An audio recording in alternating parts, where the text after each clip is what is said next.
Amigos de Noticias de Hoy, muy buenos días. La secretaria de prensa de la Casa Blanca, Karine Jean-Pierre, responde preguntas de los periodistas sobre la administración Biden en la última rueda de prensa de la Casa Blanca. Veamos la rueda de prensa. Buenas tardes a todos.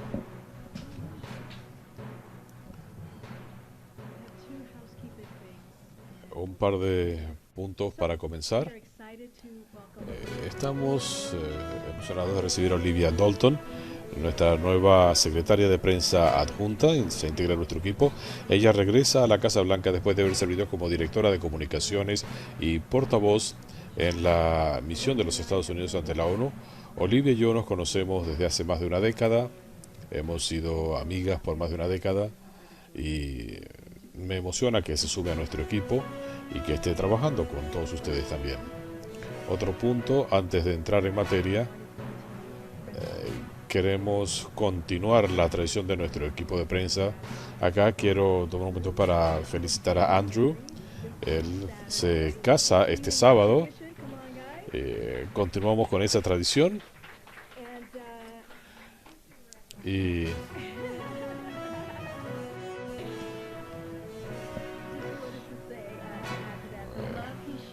quería añadir que el amor que comparte por Megan Apple es maravilloso. Les deseamos lo mejor cuando se embarcan en una vida de amor y felicidad. Y por supuesto, como hemos hecho en el pasado, vamos a completar esto debidamente.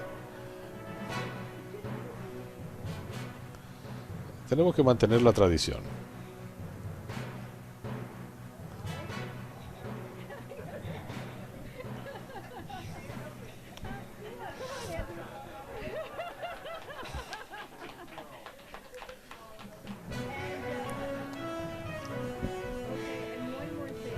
Y un punto más, tenemos una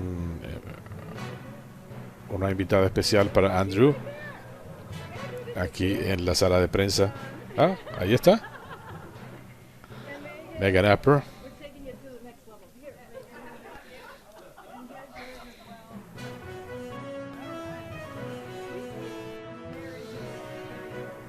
Aquí tomamos muy en serio el matrimonio.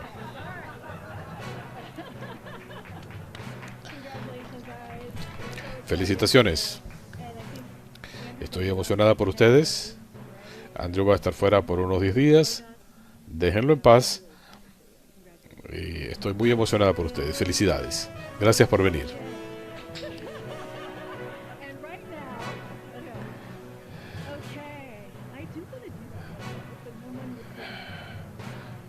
Bueno, con toda seriedad.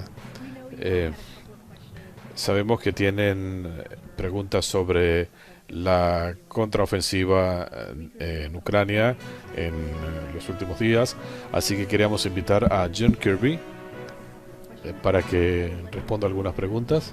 Dejaré que él se encargue de esto. Él estará con usted en unos 15 minutos. Seguramente tendrá algo que decir al comienzo, responderá a preguntas y trataremos de responderle a tanta gente como podamos en el día de hoy. Felicitaciones. No hay nada que yo pueda decir que pueda superar todo esto. Un par de puntos que quisiera mencionar. Uno tiene que ver con Pakistán y otro con Azerbaiyán. Y sé que habrá algunas preguntas sobre lo que está ocurriendo en Ucrania y con gusto les responderé. En cuanto a Pakistán, una actualización sobre nuestra asistencia en estos momentos difíciles de inundaciones. Ustedes han visto la devastación. 33 millones de personas afectadas, 1.400 muertos, casi 13.000 lesionados, estragos en la infraestructura, casi 2 millones de viviendas destruidas, más de 4 millones de acres de tierras de labranza anegadas. Estados Unidos está al lado de Pakistán y las comunidades vecinas. Vamos a ayudar tanto como podamos. Habrán visto el viernes que Samantha Powers de la Dirección de los Estados Unidos para el Desarrollo Internacional estuvo allí para anunciar que Estados Unidos aportaría otros 20 millones de dólares en asistencia humanitaria para ayudar al pueblo de Pakistán. lo cual nos lleva a 53.100.000 dólares en asistencia este año para ayudarlos en la respuesta frente a situaciones de desastres en Pakistán. Casi 50 millones para asistencia de emergencia por las inundaciones y 3 para programas de fortalecimiento. Pero no es solamente eso, habrán escuchado de nuestros colegas en el Pentágono, pero ayer 9 aviones operados por el Comando Central de Estados Unidos entregaron más de 400 toneladas de suministros de asistencia de la Agencia de los Estados Unidos para el Desarrollo Internacional. Por supuesto que esto cuenta con apoyo de personal estadounidense en el terreno. Se han movilizado equipos para ayudar en los esfuerzos de respuesta para Pakistán y seguiremos dándoles todo el apoyo que sea posible. En cuanto a Armenia y Azerbaiyán, algunos tendrán preguntas sobre eso. Hemos visto la declaración que emitimos ayer, donde el secretario Blinken manifestó que seguimos profundamente preocupados por los reportes de ataques en la frontera, especialmente de cañoneos contra infraestructura civil. Estamos trabajando con los gobiernos de Armenia y de Azerbaiyán para ver qué podemos hacer para ponerle coto a la violencia. El secretario habló con el presidente de Azerbaiyán y el primer ministro de Armenia. Dicho esto, es importante decirlo, no puede haber una solución militar a este conflicto. Instamos a comedimiento, evitar una escalada de las tensiones. Queremos establecer líneas directas de comunicación a través de canales diplomáticos y políticos y volver al compromiso de una salida diplomática. En cuanto a la guerra en Ucrania, creo que lo que están viendo es un cambio en el ímpetu de las fuerzas ucranianas, especialmente en el norte.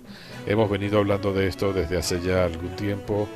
Esta contraofensiva, de hecho son dos, una en el norte y una en el sur. Hemos estado siguiendo de cerca estos acontecimientos en el norte. Allí las cosas son más dramáticas que en el sur. Yo dejaría que el presidente Zelensky sea quien determine si él considera que han llegado a un momento decisivo militarmente, pero al menos en Donbass hay esa percepción y seguiremos apoyando tanto como podamos. ¿Los rusos se están dando a la fuga o qué es lo que están haciendo? Mire, yo no voy a hablar en nombre de una fuerza armada foránea, pero ciertamente en el norte hemos visto los rusos evacuando o retirándose de posiciones defensivas, especialmente en las inmediaciones de Kharkiv o Bas. Ellos han abandonado posiciones, dejando atrás suministros. Ellos hablan de un reposicionamiento, pero se están retirando frente al embate de las fuerzas ucranianas. Pero Steve, obviamente estas son situaciones dramáticas, pero es una guerra y las guerras son impredecibles. Seguiremos observando esto con sumo cuidado, pero las fuerzas ucranianas son las que deben hablar acerca de los avances.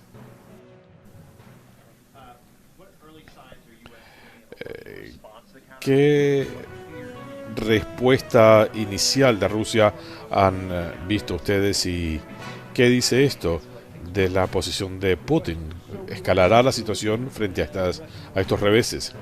Habrán visto que durante el fin de semana las fuerzas rusas atacaron algunos elementos de infraestructura en Ucrania, la red eléctrica, por ejemplo. Han alcanzado algunos objetivos o causado daño severo, pero eso es algo que pensamos que era predecible frente a lo que los ucranianos están haciendo en el norte. Está por verse cuáles van a ser los próximos pasos frente a las acciones de los ucranianos en el norte y la contraofensiva que tienen en el sur. Ellos fueron invadidos, tienen derecho a defender su integridad territorial y eso significa una ofensiva, no solamente defenderse. Ustedes habrán visto lo que hemos mencionado en los últimos días desde el comienzo, pero ya en febrero o marzo los ucranianos estaban en posición ofensiva y defensiva también.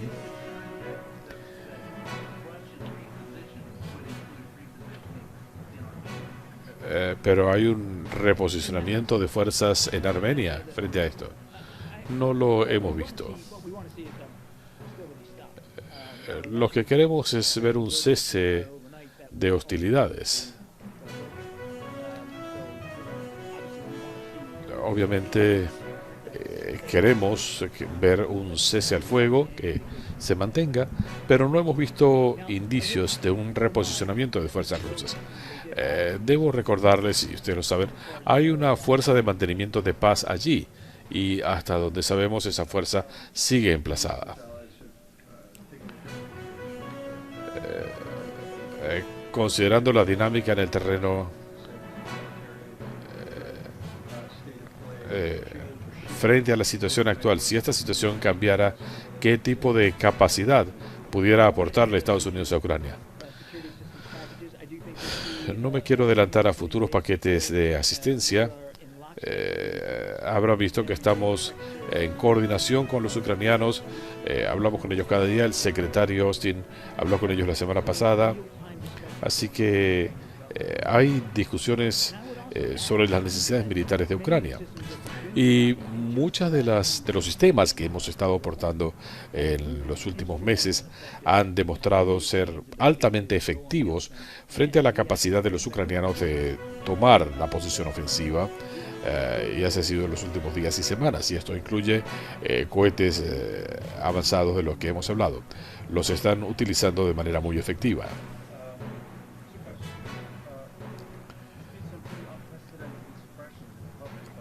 Ha habido algunas expresiones sin precedentes en Rusia,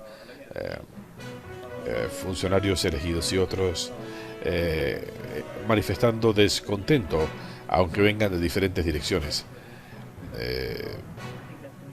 Se puede ver esto como una amenaza a 2 décadas de poder de Putin en Rusia. Esto dependerá del pueblo ruso. No me voy a basar en declaraciones de funcionarios públicos, pero no es algo intrascendente. Esto no es algo común. El señor Putin trató de encubrir la guerra en Ucrania desde el comienzo, e incluso desde antes. Él hablaba de una operación militar especial. Es una guerra, y él no ha sido honesto con su propia gente sobre qué es lo que está haciendo, por qué y con quién. Él no ha sido honesto con el pueblo ruso sobre la situación de sus fuerzas armadas, la pérdida de equipo, de personal y recursos. Sabemos que está siendo criticado, pero dependerá del pueblo ruso decidir cómo manejan la situación. Y en cuanto a Nagorno-Karabaj y Armenia, está Azerbaiyán aprovechándose de la situación planteada por Rusia. Es difícil establecer un motivo aquí. Como saben, estas son tensiones de larga data, desde que desapareció la Unión Soviética.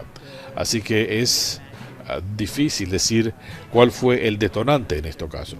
Es posible que haya la percepción de algunos líderes de que Rusia está preocupada, pero creo que debemos ser cautos antes de especular.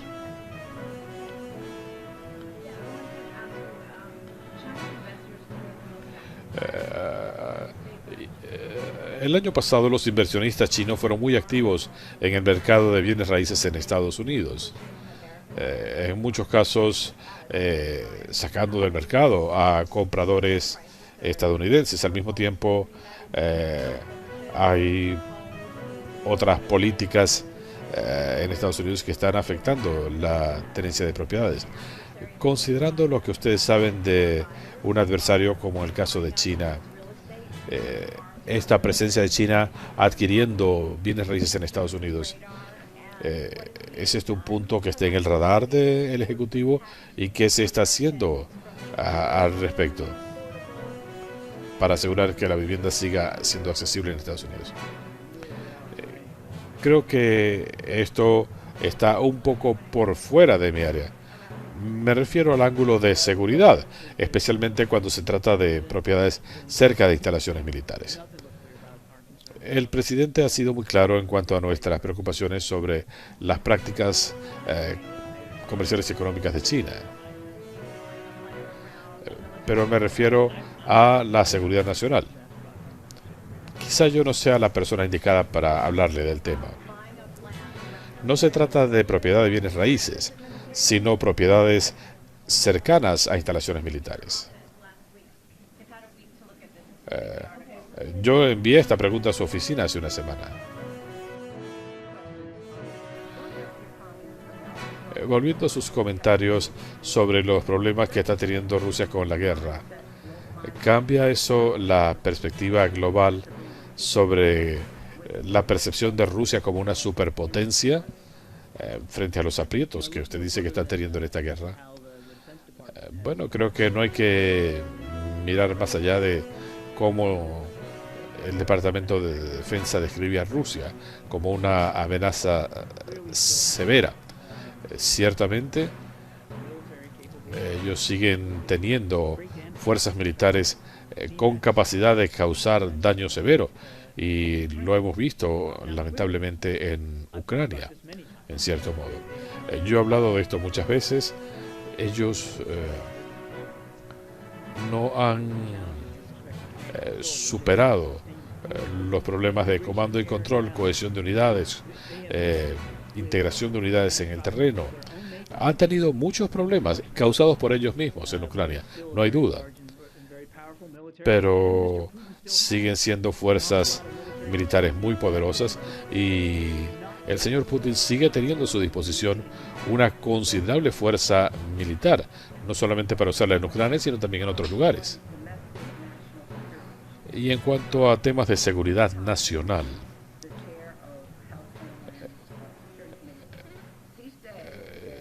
Gary Thompson decía que la seguridad de Estados Unidos, Flint, Michigan, decía que la situación que tenemos ahora no ha mejorado. Hay otros lugares en el país que están teniendo problemas con el suministro de agua. ¿Qué puede usted decir en el sentido de que la inseguridad con el agua en el país sea un problema de seguridad nacional?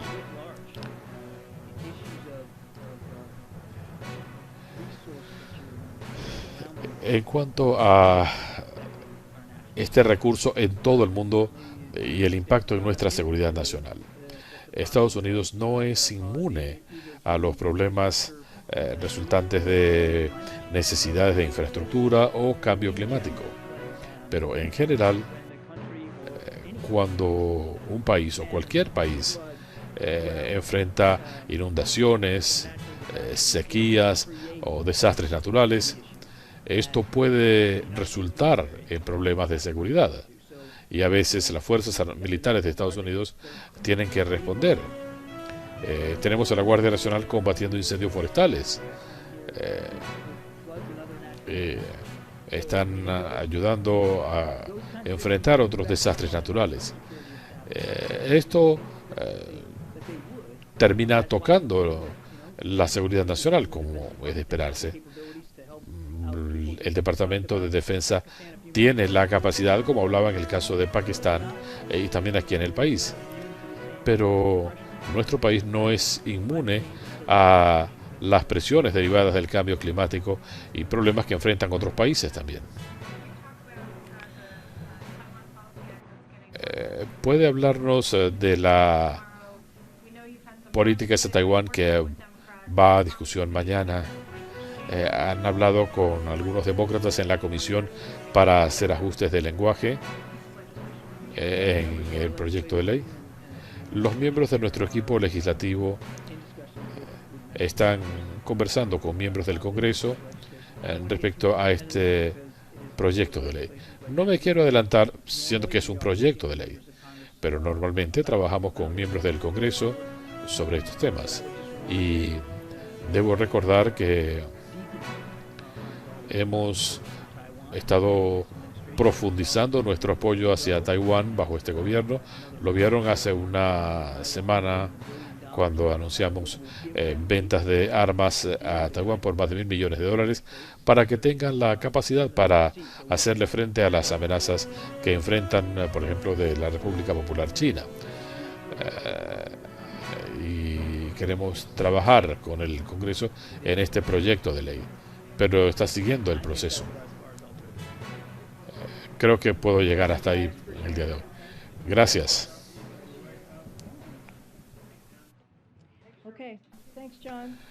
Gracias, John.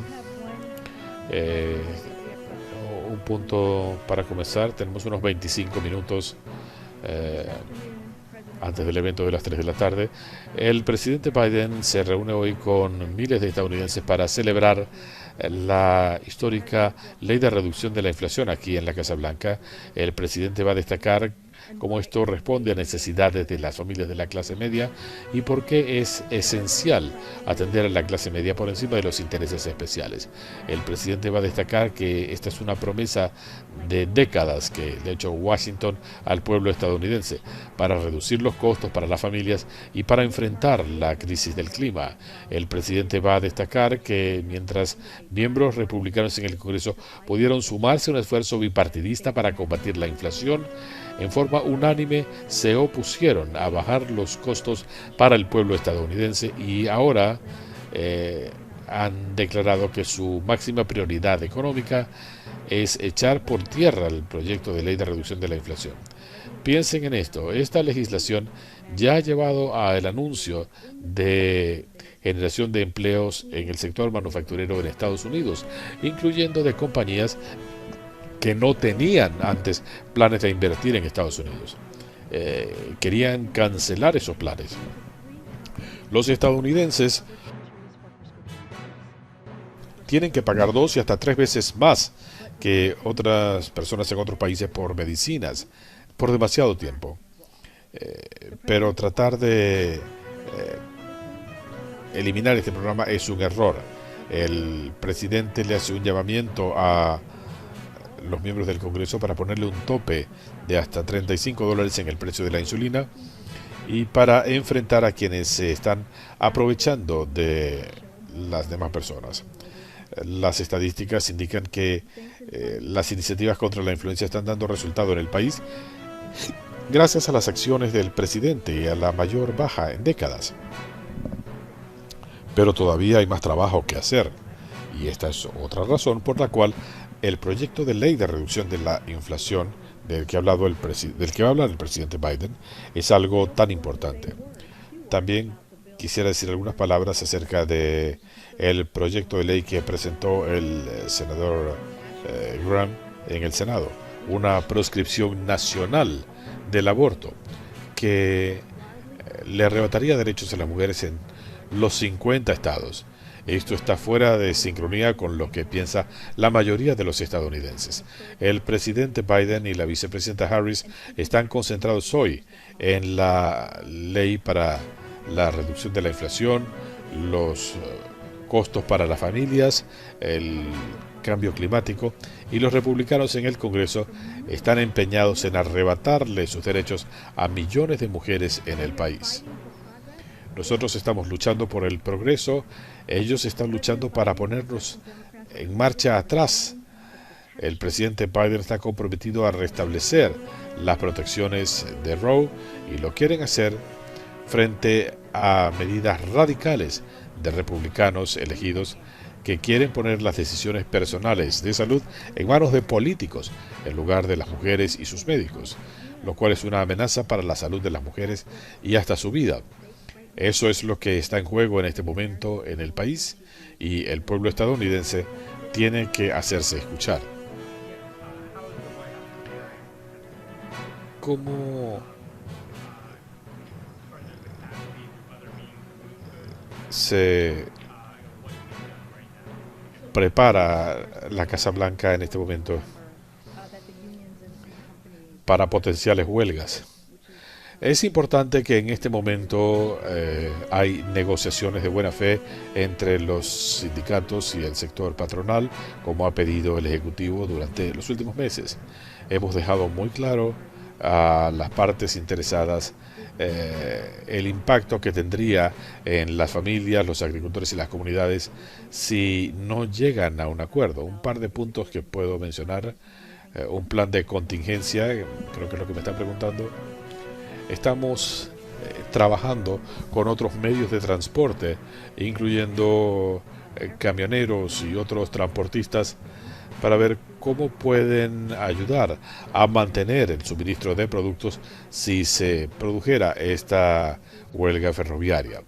El presidente también está analizando qué sectores pudieran verse más afectados para tomar las medidas que haya que tomar para mantener el transporte de productos. Así que estamos considerando alternativas de transporte. El presidente ha estado involucrado en esto y los miembros del gabinete han estado trabajando en esto desde el comienzo de estos esfuerzos. El Ejecutivo ha hecho cientos de llamadas, se ha reunido con representantes sindicales y con empresas y vamos a seguirlo haciendo. La Casa Blanca también el 15 de julio tomó medidas para crear la Junta Presidencial de Emergencias después de deliberaciones para determinar miembros de confianza y establecer un marco para reanudar negociaciones. Esto fue en julio, pero han estado en comunicación constante desde los primeros días de la primavera. El presidente Biden los está llamando directamente. Sí, ayer cuando estuvo en Boston el presidente habló con representantes de los sindicatos y de las empresas, tratando de evitar que se llegue a un paro. Como saben, esta es su participación más reciente. Sí, el presidente ha estado involucrado y se han hecho cientos de llamadas desde la primavera y el secretario del Trabajo está trabajando, el secretario de Agricultura, el secretario de Transporte, todos han estado involucrados en esto desde el comienzo. No tengo nada que compartir en este momento. Y en cuanto al reporte de inflación, el presidente prometió que la ley de reducción de la inflación reduciría los costos, pero esto no cubre los precios de alimentos o vivienda que están aumentando. ¿Cuál es su mensaje para los estadounidenses que están viendo estos aumentos? ¿Creen que están haciendo lo suficiente? Mire, el presidente ha dicho ya desde hace algún tiempo, en cuanto a sus prioridades económicas, que lo número uno es lidiar con la inflación, bajar los costos para el pueblo estadounidense, para las familias. Los estadounidenses que tienen que determinar cada mes cómo van a pagar sus cuentas. Por eso este evento que tendremos en unos minutos para hablar de la ley de reducción de la inflación es algo crucial. Por eso los demócratas y el presidente han hecho el duro trabajo de trabajar para reducir los costos, para reducir el costo de las medicinas recetadas y los costos de la energía. Cuando uno ve las estadísticas sobre inflación, vemos progreso combatiendo la inflación en la economía de Estados Unidos. En general, los precios se han mantenido estables en el país y esa es una buena noticia para las familias estadounidenses, pero hay más trabajo que hacer. Como saben, todos los días en el verano los precios han estado bajando y esto se debe al trabajo que ha hecho el Ejecutivo bajo el liderazgo del presidente. Este mes vimos una moderación en los repuntes de precios de los alimentos. Eso es importante y los ingresos reales están repuntando por segundo mes consecutivo, dándole a las familias trabajadoras un respiro, algo de lo que ha hablado el presidente. Pero entendemos que hay más trabajo por hacer y que esto es algo en lo que estamos muy enfocados, que hay más trabajo que hacer para reducir los costos para las familias. Pero este proyecto de ley no cubre la vivienda o los alimentos. ¿Cómo lo van a hacer? Nuevamente vamos a hacer todo lo que podamos para reducir los precios, pero hemos tomado medidas concretas para abaratar los alimentos, por ejemplo, duplicando cosechas. El Departamento de Agricultura está contribuyendo en esto con los productores agrícolas. Está el tema de los fertilizantes. hubo un repunte en el precio de los fertilizantes después de la invasión rusa a Ucrania. Por eso el presidente intervino y el Departamento de Agricultura ha asignado 500 millones de dólares para abaratar los fertilizantes. También está el tema del transporte marítimo. Todas estas medidas van a ayudar a reducir los costos. Nuevamente, entendemos que aún hay más trabajo que hacer, pero debemos comprender que la ley de reducción de la inflación es un proyecto de ley de proporciones históricas que va a transformar la vida de la gente. Para los beneficiarios de Medicare, sobre el costo de las medicinas, el costo de la energía para las familias. ¿Hay más trabajo que hacer? Claro que sí.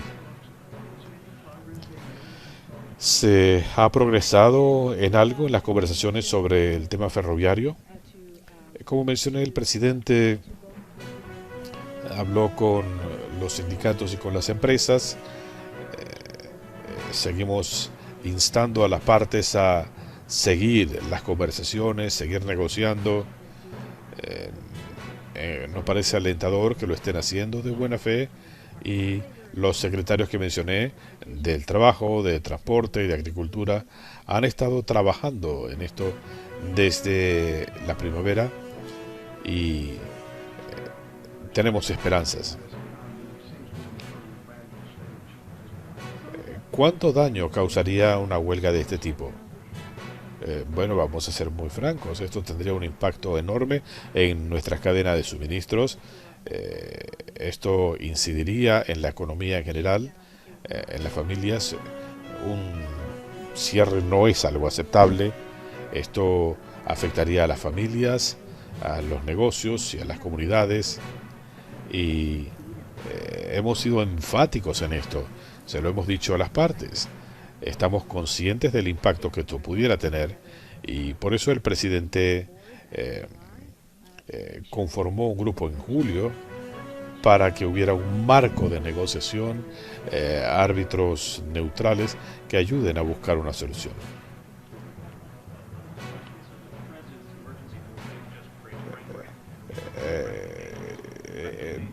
La Comisión Presidencial emitió recomendaciones. Hay dos sindicatos que no aceptan estas recomendaciones. ¿Qué piensa el presidente? ¿Les está instando a que acepten las recomendaciones? Yo no me voy a adelantar a las conversaciones que están teniendo lugar en este momento. Lo que decimos es que seguimos percibiendo que las conversaciones se están adelantando de buena fe. Queremos que eso continúe, que sigan en la mesa de negociaciones, y vamos a insistir en eso. El punto fundamental aquí es el derecho de los trabajadores a tomarse tiempo libre. Dicen que deben poder declararse enfermos o atender necesidades familiares. ¿El presidente está de acuerdo con eso? El presidente, como saben, apoya la negociación colectiva como el mejor proceso para llegar a soluciones mutuamente aceptables, pero la realidad es esta y el presidente lo entiende. Él está concentrado en cómo va a afectar esto a las familias, a las comunidades, gente que se puede ver afectada. Así que el presidente los está alentando a seguir negociando de buena fe. ¿Está el presidente preparado para poner en efecto las recomendaciones de la Junta?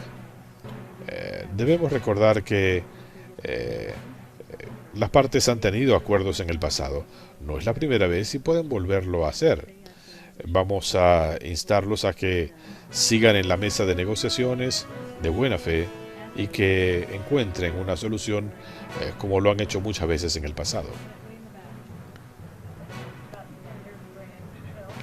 En cuanto al proyecto de ley del senador Graham, usted dice que esto no se condice con la opinión de la mayoría de los estadounidenses, pero muchas encuestas indican que aún en los estados donde quieren la legalización del aborto, hay apoyo para este tipo de restricciones.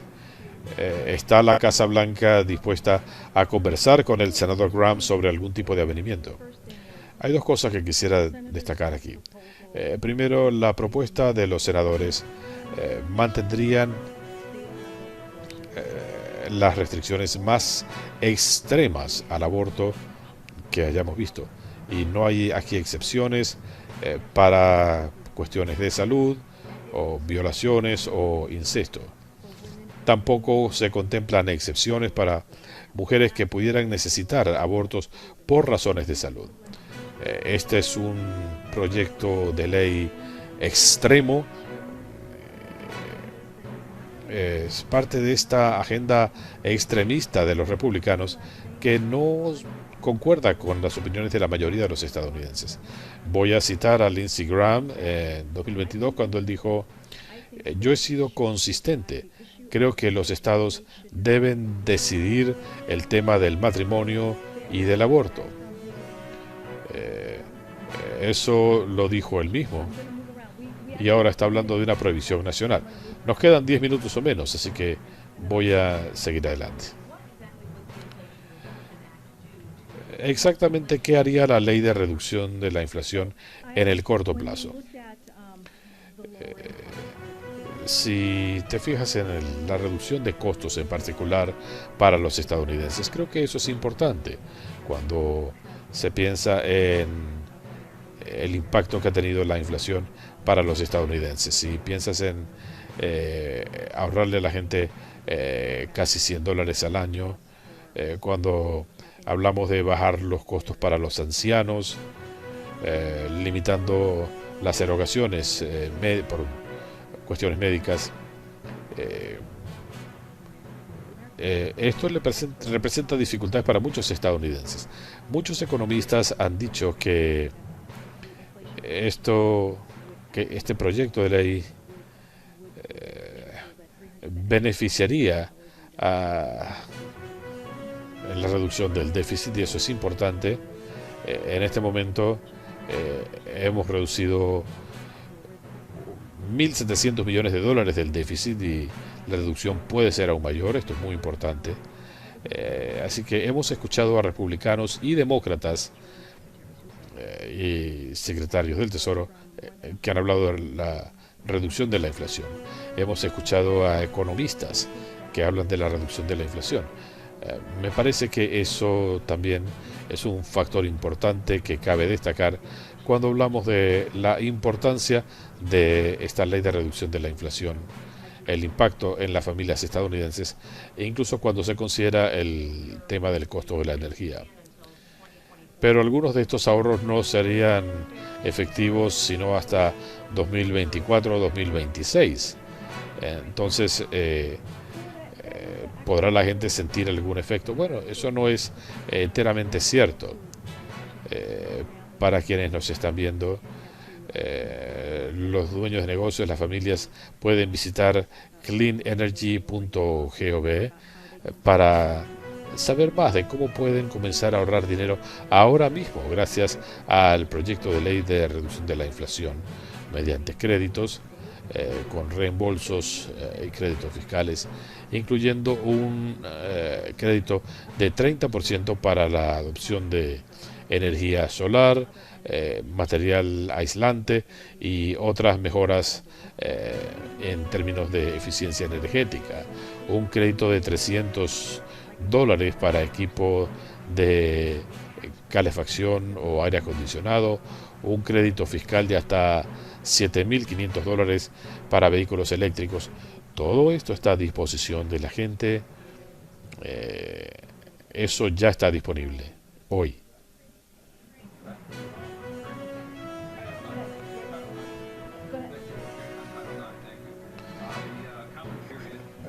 En cuanto al título 9, hay mucha gente que dice que no les gusta porque esto va a afectar a las mujeres, a las niñas.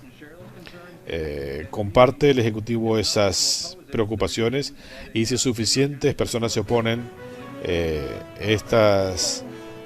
a estas decisiones, ¿eso llevaría al Ejecutivo a cambiar de parecer? Yo lo remitiría al Departamento de Educación, pero un par de puntos. Ciertamente apreciamos los comentarios que se han sometido sobre estas propuestas de enmiendas a las regulaciones bajo título 9. Esto es un elemento crucial de cualquier proceso regulatorio. Escuchar los comentarios que puedan tener los estadounidenses. El departamento revisa todos y cada uno de los comentarios antes de llegar a la versión final de las regulaciones, y no queremos adelantarnos al proceso o a cualquier elemento regulatorio en organismos del gobierno federal. La promesa del título 9 sigue siendo tan vital hoy como lo ha sido durante 5 décadas, y el departamento está decidido a que se cumpla. Yo la remitiría al departamento. El Ejecutivo ha tenido la oportunidad de celebrar logros legislativos, pero hay alguna disonancia entre el momento económico del país y el tipo de celebración que tendrán esta tarde en el Jardín Sur sobre la legislación de reducción de la inflación, siendo que las estadísticas de hoy muestran que la inflación sigue siendo preocupante, el tema de Amtrak, además hay una desconexión allí. Creo que si vemos qué significa todo esto en un contexto más amplio, la ley de reducción de la inflación sería algo histórico.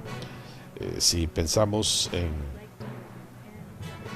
cómo funcionarios elegidos como el presidente y otros han estado luchando para enfrentarse a la industria farmacéutica durante décadas, para asegurar que Medicare, que nuestros ancianos no tengan que pagar miles de dólares al mes. Eso es una victoria histórica para el pueblo estadounidense. No se trata de una celebración, sino de un triunfo para el país. Y cuando están bajando los costos para los ancianos, para las familias, los costos van a bajar. Cuando pensamos en una reducción de los costos de salud, esa es una lucha que venimos librando desde hace algún tiempo en Washington. Es una enorme victoria para el pueblo estadounidense. Nosotros lo entendemos, y el presidente lo ha dicho muchas veces, que hay más trabajo por hacer, pero si ustedes ven el plan del presidente en un sentido más amplio, se está poniendo dinero en el bolsillo de la gente en un momento crucial. Si pensamos en cómo esto ha ayudado a revertir el rumbo de la economía, a vacunar a la gente, a propiciar crecimiento económico, a generar 10 millones de empleos bajo este gobierno, para cómo se ha reducido el desempleo a 3,5%. Todo eso se enmarca en el plan económico del presidente. Esto va a ayudar a generar empleos. Si piensan en la ley de reducción de infraestructura, esto va a ayudar a traer más empleos al país, empleos sindicalizados bien remunerados. Eso es muy importante. Eso es lo que hace el proyecto de ley de reducción de la inflación.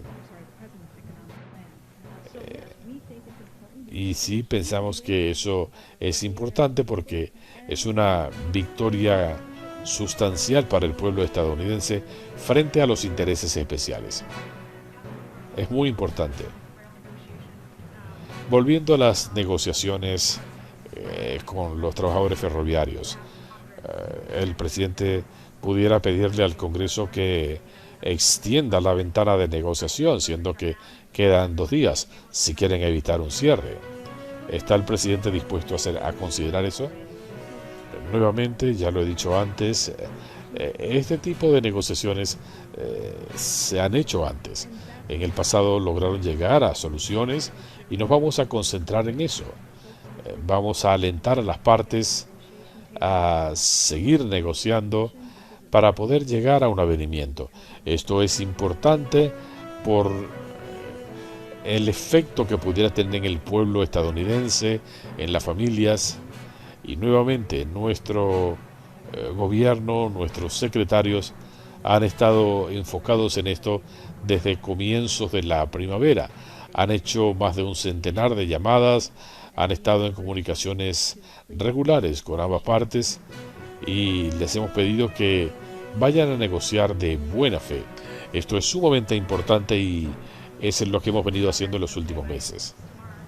Pero si no hubiera progreso de aquí a mañana en la noche, ¿estaría el presidente dispuesto a pedirle al Congreso que extienda la ventana?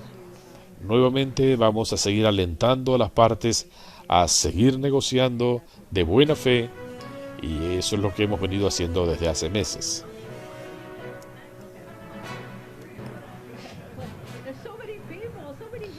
Tanta gente, tantas manos, lo siento.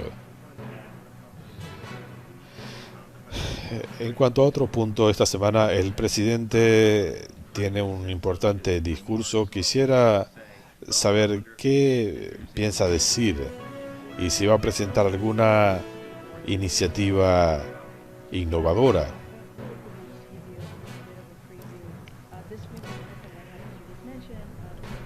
Para darles un adelanto, el presidente va a recibir en la Casa Blanca la cumbre United We Stand para hacerle frente al efecto corrosivo de la violencia y el odio en nuestra democracia. Se van a destacar los logros del gobierno Biden-Harris para hacerle frente a estos peligros en todo el país y una visión de un país más unido.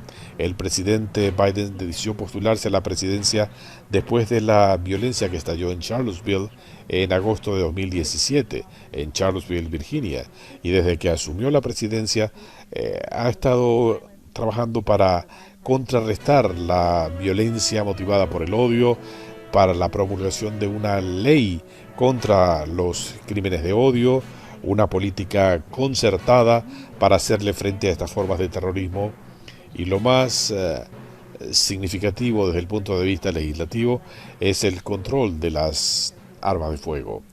Así que la Casa Blanca está haciendo un trabajo histórico para tender puentes y enfrentar el odio y la división, incluyendo la situación de sobrevivientes de estos crímenes. Sabemos que aunque nuestra nación ha enfrentado una serie de perturbadores ataques de odio en Pittsburgh, El Paso, Atlanta, Buffalo, el país sigue mayoritariamente unido frente a estos cuadros de violencia. Tendremos más detalles más adelante para darles un adelanto, pero les tendremos más detalles. Bueno, tenemos que ir terminando. Ha habido algunas críticas respecto a si el presidente llevará su limusina a Londres. Yo no voy a hablar de detalles sobre la seguridad del presidente, nunca lo hacemos, no es buena idea. Hablamos de la seguridad del presidente y yo lo remitiría al gobierno británico sobre la logística para el funeral de la reina. Lo que les puedo decir es que el presidente ha visitado el Reino Unido 2 veces desde que asumió la presidencia. Para el G7, como saben, estuvo en Cornualles y estuvo en Glasgow, y nuestro equipo trabajó sin tropiezos con el gobierno británico, con nuestros colegas allí, para asegurar que se cumplieran los requerimientos de los viajes presidenciales. Y estamos trabajando en coordinación estrecha con los equipos, pero no sería apropiado que yo hiciera comentarios sobre esto. Bueno, las preguntas de sí o no.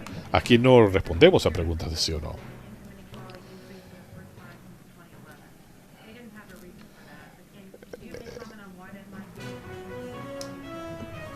Pregunta ininteligible.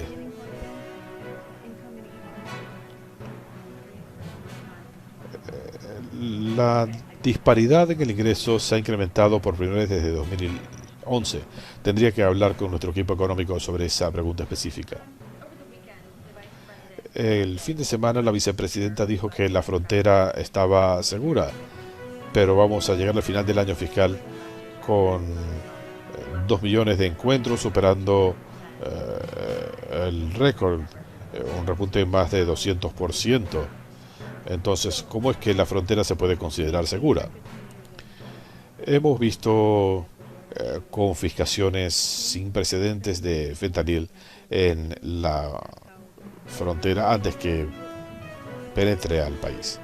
Hemos visto eso. En cuanto a la frontera, estamos tomando medidas sin precedentes. Tenemos que corregir algo que el gobierno anterior dejó hecho un desastre. Hemos podido obtener fondos para el Departamento de Seguridad Nacional. Recordarán que muchos republicanos se opusieron. Muchos que me han invitado a la frontera votaron en contra del proyecto. Hemos ejecutado más de 3.000 arrestos en la campaña contra el contrabando. Hemos establecido recursos tecnológicos en la frontera. Estamos colaborando con el gobierno de Guatemala para aprender a los traficantes. Estamos mejorando la seguridad fronteriza usando soluciones probadas, y el presidente se reunió con una veintena de líderes para discutir los flujos migratorios en el hemisferio occidental. Comparen eso con el gobierno de Trump, que trató de construir un muro inefectivo en la frontera y en 4 años no lo pudo terminar. Ciertamente estamos haciendo más en ese sentido y pudiéramos hacer más si los republicanos cesaran sus obstrucciones. Una última pregunta, estoy quebrando las reglas aquí. Quizá no tenga una respuesta, pero el presidente se reunirá con el rey en el Reino Unido. No tengo nada que adelantarles sobre su agenda, salvo decirles que él asistirá al funeral el día 19. Gracias a todos.